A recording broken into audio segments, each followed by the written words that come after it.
It's Toby Mack on Rhema with everything. It is just gone 19 past 11. Andrew Urquhart with you on the program today.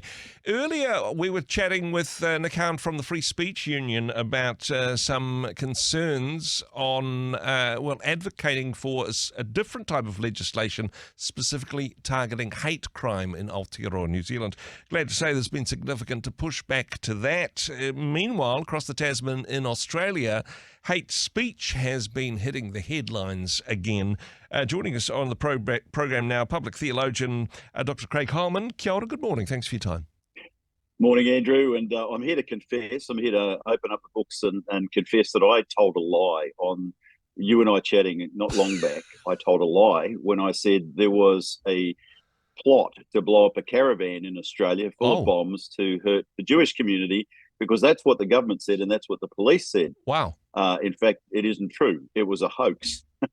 So I shouldn't laugh because it's still terrible, but It was a hoax. The whole thing was a hoax. And the sad part is the government knew it was a hoax and the police knew it was a hoax. And then they decided to legislate hate speech off the back of the hoax. And that's caused some consternation in Australia. Well, that's certainly, that's gone from one thing to another. Not only fake news, but fake news that is being peddled by the police and the government. I mean, honestly, where's the tinfoil? Let's make hats. But honest, this seems ridiculous, and something which is known to be false, being used as a basis for some concerning legislation. My goodness, Craig, what's in the water over there? Honestly, mate. Well, as they say, mate, there's only one thing worse than fake news, and that's effective fake news. And this was effective fake news, and the government used it, and which kind of gives you a warning about how cynical the people who rule us are. And they've got their agenda. They're going to march it outwards and execute it, irrespective of the means by which they get there. So, look, it shouldn't change, I think, what's going on for citizens, which is that we have to take seriously our right to continue to speak. Doesn't mean, you should deliberately set out to be offensive in your speech, but you have to continue to speak, because we don't have a democracy otherwise if we can't speak. And so this is, to me, a major issue. And I obviously think it's disgusting how the New South Wales government, who's the main culprit here, has gone about this. Because the federal government in Australia is praying to do the same thing. Obviously, they'd love to. They just haven't got the political courage at this point. It's too close to an election, but they'll do it after the election. Well, I mean, the concern here is because, I'm in favour of free speech. I think it's a great idea. But free speech, when you know that is a lie, we don't need new legislation for that. That's, there's various legislations. If you're lying, particularly if you're lying in court or perhaps lying in government, then that's not free speech. That's deception. Yeah, and it's not like we don't already have lots of laws in Australia about harmful speech and about even Nazi symbols and Nazi, signs and things like that. There's all sorts of things we already have. And I don't think we needed any form of strengthening, particularly off the back of a lie. But that's what's happened, and citizens have had to swallow it. I think, unfortunately, in the Australian public square, probably as New Zealand, I mean, most citizens have become pretty depoliticised. So they don't tend to fight too much this sort of thing. And I think it's only people that think about it a bit that go, actually, there's something really terrible that will follow from this, which is our inability to talk to each other. And democracy only works if we talk to each other, right? I mean, you and I holding a conversation today. Unless we can express our views to each other, even if we find each other's views repugnant, but unless we can do that, we're in a terrible space, and we really don't have democracy anymore. So what's being proposed here by the New South Wales government? I mean, what's on this? What's being laid down as the law, if you like? Well, pretty much it's now the whole shooting match. I mean, if someone else finds what you say offensive, and you run a radio program, so I mean, let's be real. I mean, the chances are in a mass audience. So for example, let me give you one example. The e-safety commissar, I call her a commissar, I think she's called commissioner, but let's call her a commissar. But the e-safety lady in New South Wales has already gone out publicly and warned people. If you, for example, criticise the mass immigration that's going on to Australia, because we've got the same thing happening here that's happening in Europe, our government just does it differently. We do it through fake institutes for education, and we bring lots of young Indians and Pakistanis and Afghanis and whoever else into Australia, plus lots of refugees. So we don't do it via boats. That's not legal in Australia. You get parked off in Christmas Island. But you can still do it here, and we do it. And there was like 1 million people have come into Australia in the last year or so, just 18 months. And she said to the public, if you criticise Australia's mass immigration policies, you can go to jail for 2 years. What? Now, that means you can't even have an opinion about it.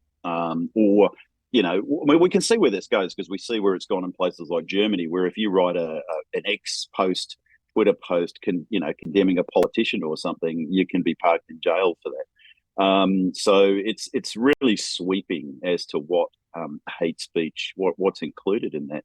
And that's the scary part because it's chilling to speech. People just stop speaking. Yeah. Just won't speak. Exactly. And hey, all of this based on something which the people involved knew was a fake. Just wanting to say, Craig, honestly, if something that I say doesn't offend just about everyone, or perhaps you as well, I'll include you in this broad sweeping statement, then we're not working hard enough. I suppose in terms of engaging in the public square, we need to be having tough conversations with people that we don't necessarily agree with all the time. Oh, mate, I agree with you. I mean, I used to, as a preacher, I used to call myself an equal opportunity offender. And I used to say to the congregation, if I haven't offended each of you at some point this year, I haven't done my job. I mean, you can't have a mass audience and say anything of any worth and not offend somebody in the process. Now, hopefully people are mature enough to go, charity in both the speaking and the listening. We should give each other grace, and hopefully that's what we do. But I mean, if you looked at the website of my old church, the Upper Room, which we planted, I was criticised on the one side as being a radical Trumpian, whatever. Yep. On the other side, I had people saying, oh, he's a radical postmodern Marxist. I mean, I figure I must have done my job if I'd covered all those poles of possibility as to who I was and what I thought. No one liked you, so you moved. Everybody by the sound of it. No one liked you, so you moved to Australia. But that's hey, right. I had to move because at the end of the day. Now, when it comes to, I suppose, offensive language or hate speech, again, this doesn't seem to be equal opportunity at all, honestly.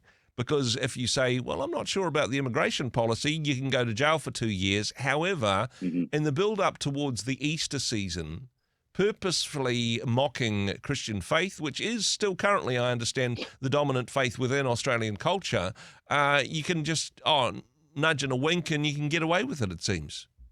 That's right, yeah. So we have an example just from the Mardi Gras, the recent LGBTQI plus all those digits. Yep. Mardi Gras, all those letters, the alphabet people. And basically we had a transgender Aboriginal wearing thigh-high red boots, pretty sexualised image, with a spear poking it at into the body or whatever of a fake Jesus. So someone dressed up as Jesus hanging on a tree, and this was all performance art. Well, look, as a Christian myself, I mean, obviously I find that offensive. It's mocking of Christians, and it sends a message that we are the problem, we're the enemy, and that somehow we should be harmed. Or the mocking of Jesus at least, but certainly we're implicated as Christians. Having said that, I think it would be wrong for us to try to shut down that sort of thing. Personally, I think free speech extends to that. I think the person should be allowed to do it. They should be allowed to mock us. They should be allowed to. I mean, Jesus allowed this. Jesus endured this, and so as Christians, we just have to accept this. We are target. We're the enemy, basically, in Western civilization as Christians, because we provided the main body of the culture that Westerners have inherited. And so we've become a culture of denial in the West. Therefore, Christianity has to be the main target of that. We don't have a positive culture to promote anymore in the West. We have zero, and we have opposition, and our opposition is targeted at Christianity. So Muslims get treated far better in Australia or New Zealand or anywhere in the world at the moment than Christians would. And that's because our culture is a culture of denial, no way around it. Craig, is it tempting perhaps to go, well, we've got this new hate speech legislation. We could use this to push back against the what happened at the Mardi Gras. We could turn the tables on this one and say, hey, this is obviously hate speech. Honestly, it may seem tempting to do that, but I'm not sure it would do any good, and I'm not sure it would be that successful. No, we would never be treated the same in that sort of legal context anyway. But I don't think it's helpful, because I think what Christians have to do now is try to create a new sensible centre in Western politics. Yep. So from my perspective, what public theology is supposed to do is help Christians go, hey, we should be the glue within our cultures. We need to bring Muslims, Jews, everybody else together rather than dividing people. So us adding further to the division that's going on is not going to help us. Yep. And I would say for Christians in Aotearoa as well, you need to be bringing people together. If there are divisions between Māori and Pākehā in New Zealand, Christians should be working to bring those things together, Yep. not to unbind what is already beginning to unbind, which is our culture itself. So, it's not going to help any of us if this thing falls apart and tears apart. So we have to, and it is tearing apart. That's the sad part. And so we have to find ways to bring people together. So us adding to the legal nonsense, I don't think is going to help anything. And of course, as the actual Jesus said on the actual cross, as we get very close to celebrating the death and resurrection of Jesus, the words he said were, "Forgive them, for they don't know what they're doing." It seems apparent that the Australian government doesn't know what they're doing, so perhaps this forgiveness should apply to them as well. Craig, what do you reckon? I think it has to, and I agree with you. The Australian government doesn't know what it's doing. I'm not sure too many Western governments do. I think our problems have become so large that we're involved in what we call now managed decline. Right? We're not thinking there's any great future for countries like Australia. We're going, how do we manage the decline of these nations that were once rich and perceivably great? But how do we manage the decline of these things? That's what our political elites are leading us to. It may not be what citizens feel, but it's certainly what the chattering classes in places like Canberra and Wellington are sort of thinking. So we've got a lot of work to do in Western civilization. But it starts again, I actually think it does start with the recovery of faith. Yep. Faith is what made the Western world great. It is. There's no way around that story. Christianity has had a massive impact on the people, even if they're not Christians today. It's had a massive impact on the culture and the people that our civilization produces. And there's no way around that. And as much as our elites are trying to undermine that, it's going to be difficult to do. It takes a long time to change a civilization and a culture.